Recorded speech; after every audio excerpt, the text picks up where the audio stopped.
Chapter 28. Woe to the crown of pride, to the drunkards of Ephraim, whose glorious beauty is a fading flower, which are on the head of the fat valleys of them that are overcome with wine. Behold, the Lord hath a mighty and strong one, which as a tempest of hail and a destroying storm, as a flood of mighty waters overflowing, shall cast down to the earth with the hand.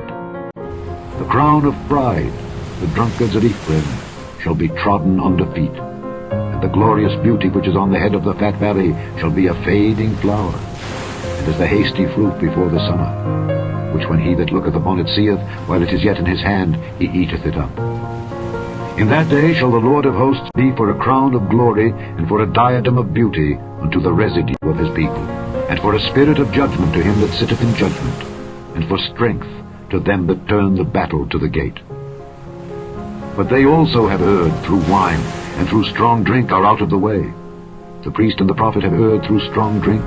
They are swallowed up of wine. They are out of the way through strong drink. They err in vision. They stumble in judgment. For all tables are full of vomit and filthiness, so that there is no place clean.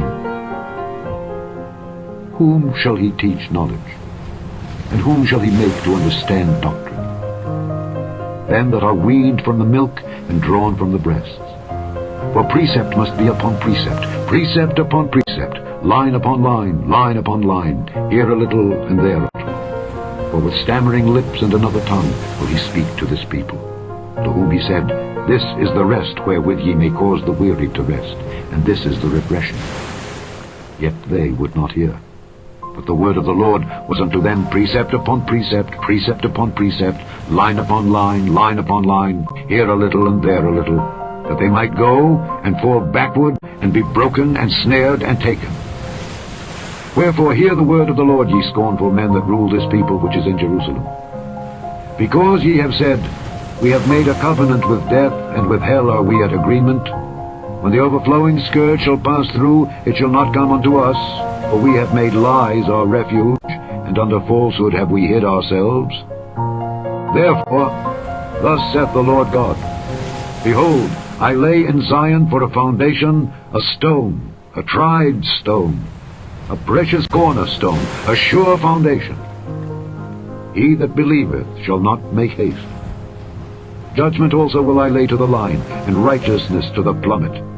And the hail shall sweep away the refuge of lies, and the waters shall overflow the hiding place. And your covenant with death shall be disannulled, and your agreement with hell shall not stand. When the overflowing scourge shall pass through, then ye shall be trodden down by it. From the time that it goeth forth it shall take you. From morning by morning shall it pass over, by day and by night. And it shall be a vexation only to understand the report. For the bed is shorter than that a man can stretch himself on it, and the covering narrower than that he can wrap himself in it.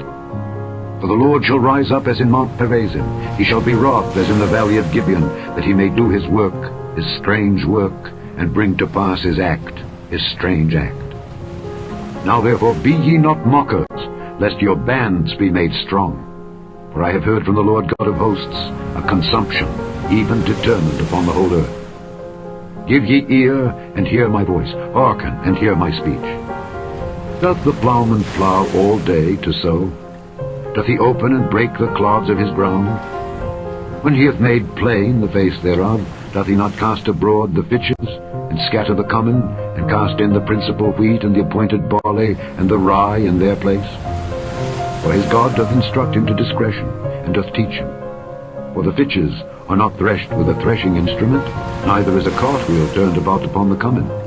But the fitches are beaten out with a staff, and the cummin with a rod. Bread corn is bruised, because he will not ever be threshing it, nor break it with the wheel of his cart, nor bruise it with his horsemen. This also cometh forth from the Lord of hosts, which is wonderful in counsel, and excellent in working. Chapter 28. Woe to the crown of pride, to the drunkards of Ephraim, whose glorious beauty is a fading flower, which are on the head of the fat valleys of them that are overcome with wine. Behold, the Lord hath a mighty and strong one, which as a tempest of hail and a destroying storm, as a flood of mighty waters overflowing, shall cast down to the earth with the hand. The crown of pride,